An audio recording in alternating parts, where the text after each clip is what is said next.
आज की दुनिया के दोस्तों, मैं जो आस्था और उसके तर्क के विषय मैंने उठाया था, वो बीच में मैं भटक गया, क्योंकि मैं उस समय भगवत गीता पढ़ रहा था। उसमें अर्जुन को जो कृष्ण ने जो उपदेश दे रहे थे, उसका एक एक विवरण आपको बता रहा था। लेकिन वापस मैं लौटता हूँ अपने उस आस्था और उसके तर्क में। अभी एक चीज़ मैं आपको बता रहा हूँ, आपने काफ़ी वो भजन सुना होगा, और वो भजन इस तरह का था। थाली भर कर लाई खींचड़ो, ऊपर घी की बाट की, जी मुम्हारा श्याम धनी, जिमावे बेटी जाट की। थाली भर कर लाई खींचड़ो, ऊपर घी की बाट की, जी मुम्हारा श्याम धनी, जिमावे बेटी जाट की। ये भजन आप लोगों ने काफ़ी सुना होगा, और काफ़ी घर घर में ये भजन काफ़ी प्रचलित हुआ था। उसका क्या कहानी थी, वो आज मैं आपके सामने पेश कर रहा हूँ।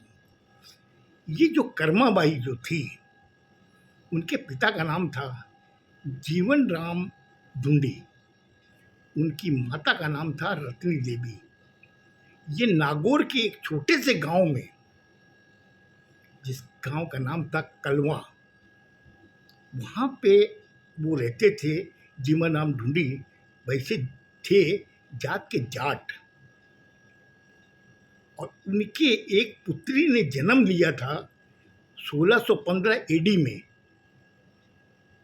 वो हुई थी कर्मा, और कर्मा का काफ़ी लालन पोषण किया गया। करने के बाद वो जो बड़ी हो गई, होने के बाद में उसका शादी के लिए गोना किया गया।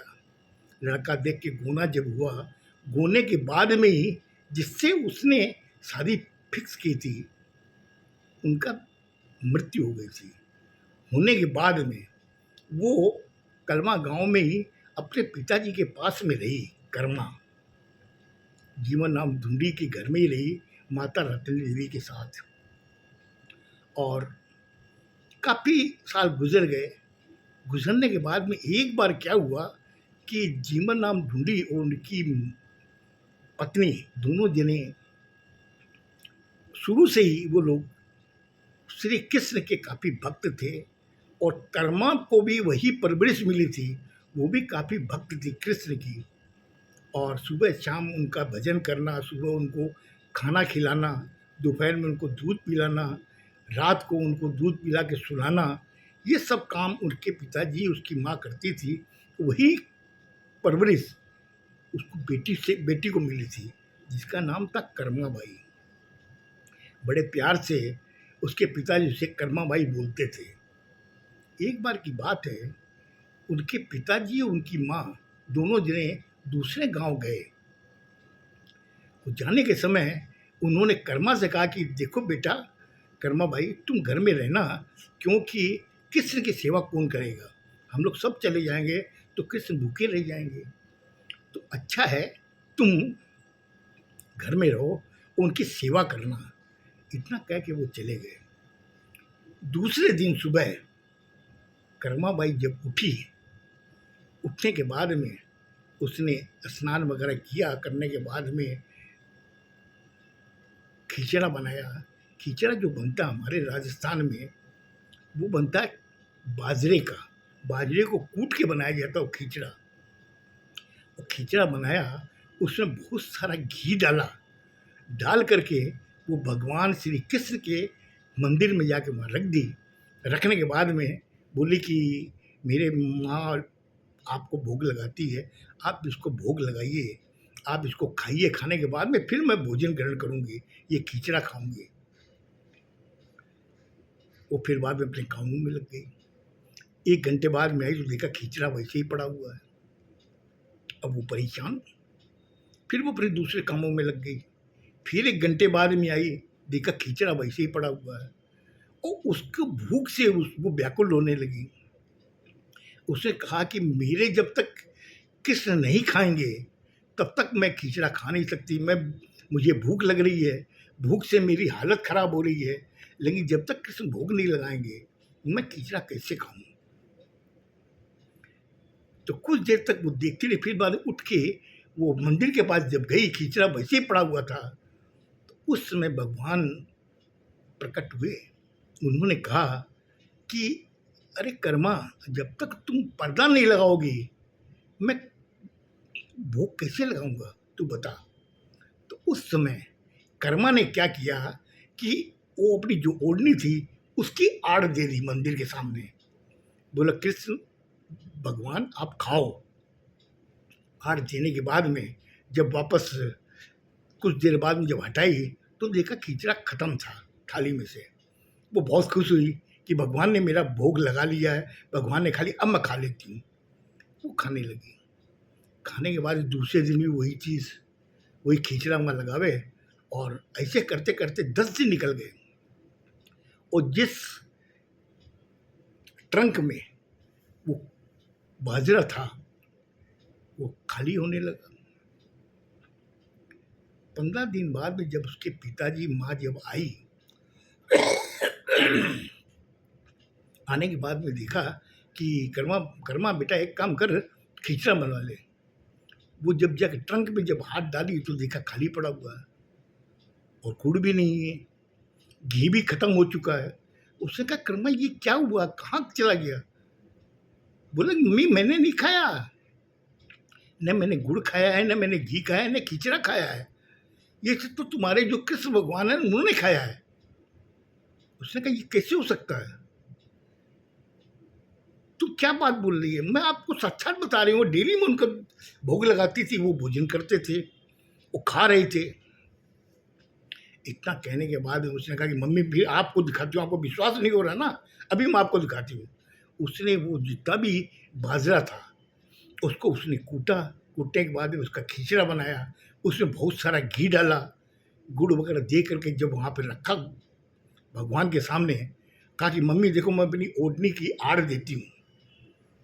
तो जब वो आड़ दी तो उसके पिताजी माँ दोनों बहुत ही इच्छुक हो गए कि आखिर ये कैसे हो सकता है, या तो कर्मा झूठ बोल रही है या वाकई कृष्ण खा रहे हैं, ये क्या बात है।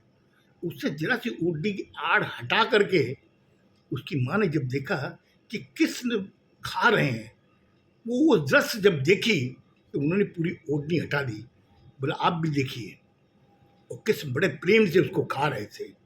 जब ये चीज जब उसने दृश्य देखा माँ और बाप ने, वो बहुत ज़्यादा ही अचंभित हो गए।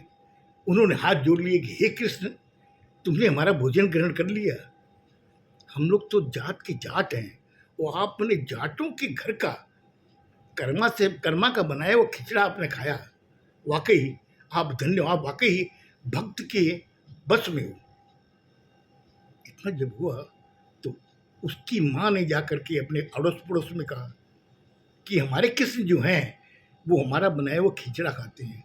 एक घर से दूसरे घर में, दूसरे घर से तीसरे घर में, बगल के गाँव में चर्चा होने लगी कि भाई जीवन नाम ढूंढी के घर में जो कर्मा खिचड़ा बनाती है तो कृष्ण भगवान उसको भोग लगाते हैं और खाते हैं।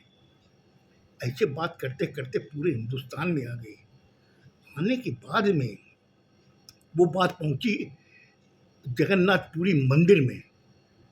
जगन्नाथपुरी जो मंदिर है उड़ीसा में, उस पुरी में वहाँ पर जो जगन्नाथ मंदिर के जो पुजारी हैं उनके कानों में जब ये खबर गई कि नागौर के कलवा गांव है जहाँ पे जीवन नाम ढूंढी उसकी माँ है और उसकी एक लड़की है जिसका नाम है कर्मा बाई, वो जब खिचड़ा बना के देती है तो कृष्ण भगवान खाते हैं। इतना कहने से वो भी बहुत ज़्यादा ही मन अचंभित हुए। वो फिर क्या हुआ कि वहाँ से नागौर आए। नागौर आने के बाद में उन्होंने उनके घर में गए, जाके उन्होंने देखा, वो भी अचंभित हुए कि वाकई कृष्ण भगवान कर्मा का बना हुआ खिचड़ा खा रहे थे।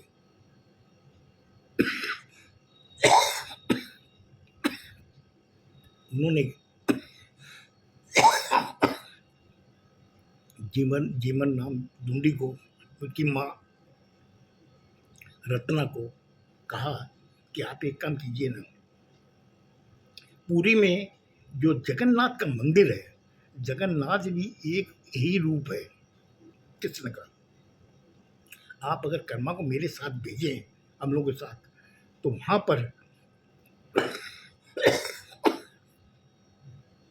लाखों भक्त आते हैं।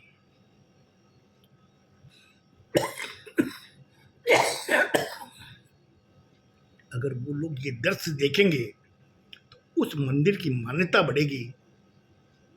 अगर आप लोग इजाज़त दें, मुझे लगता है आज मैंने आपका ज़्यादा टाइम ले लिया। इसके बाद में फिर क्या हुआ वो मैं आपको कल बताऊंगा। सुनिएगा।